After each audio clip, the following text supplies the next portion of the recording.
অন্তর্বর্তীকালীন সরকারের প্রধান উপদেষ্টা প্রফেসর ডক্টর মোহাম্মদ ইউনূসের সঙ্গে সৌজন্য সাক্ষাৎ করেছেন সেনাবাহিনী প্রধান জেনারেল ওয়াকারুজ্জামান। বুধবার রাষ্ট্রীয় অতিথি ভবন যমুনায় এই সাক্ষাৎ অনুষ্ঠিত হয়।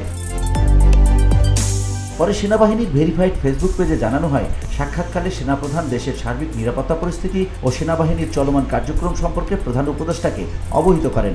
একই সঙ্গে দেশের স্থিতিশীলতা ও উন্নয়নে সেনাবাহিনীর ভূমিকা এবং বিভিন্ন পদক্ষেপ নিয়েও আলোচনা হয়।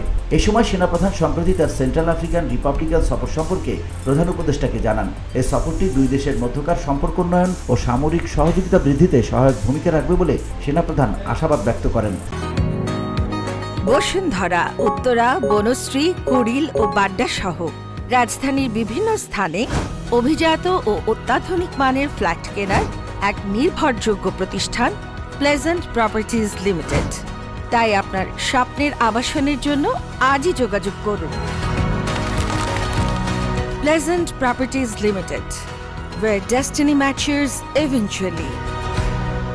সাক্ষাতে সেনাবাহিনীর অভ্যন্তরীণ কিছু গুরুত্বপূর্ণ বিষয় নিয়েও আলোচনা হয়। সেনাপ্রধান সদ্য সমাপ্ত উচ্চপদস্থ পর্ষদের মূল্যায়ন ও সুপারিশের বিষয়ে প্রধান উপদেষ্টাকে অবহিত করেন, যেখানে বিবিধ কারণে চাকরিচ্যুত সেনা সদস্য ও জেসিওদের সুবিচার নিশ্চিতকরণের পদক্ষেপ নিয়ে আলোচনা করা হয়।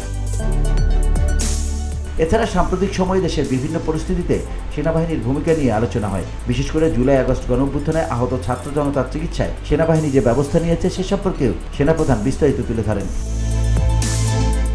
প্রধান উপদেষ্টা সেনাবাহিনীর ভূমিকা ও অবদানের প্রশংসা করেন এবং ভবিষ্যতে তাদের কার্যক্রম পরিচালনার জন্য প্রয়োজনীয় দিক নির্দেশনা দেন। তিনি আশা প্রকাশ করেন, দেশের সার্বভৌমত্ব ও নিরাপত্তা নিশ্চিত করতে সেনাবাহিনী তাদের পেশাদারিত্ব ও নিষ্ঠার সঙ্গে দায়িত্ব পালন অব্যাহত রাখবে। VOD Bangla news desk.